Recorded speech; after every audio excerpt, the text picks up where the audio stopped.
Hello friends, so this is the BTAI stock or bioxceltherapeutics INC, and the stock started moving higher with a very strong momentum.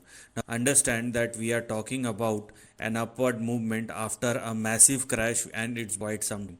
And even though the stock is moving higher with a very, because of the huge amount of volatility, not find of stability even if it moves higher. So you have to be very cautious about the move. Also, we are talking about the therapeutic stock, and these kind of stocks are extremely sensitive to news. In news, you will see a crash of 80-90%. So apart from fundamental and technical risk, there is a news risk as well.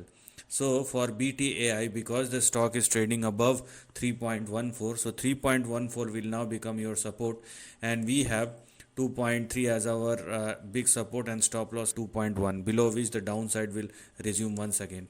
So because the stock is trading above 3.1, that is why it is mandatory for BTAI to continue to trade and sustain at least above 3.14 or more if you are looking for any further up move.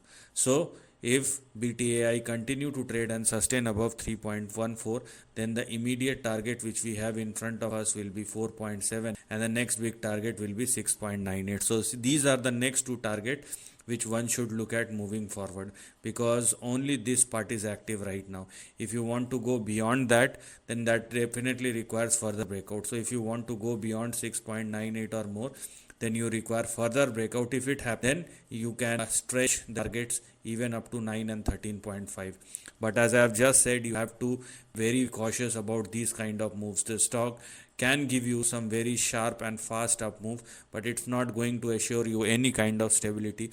So be very cautious, even if the stock can give you some very sharp returns. So this is the end of the video. Thanks for watching.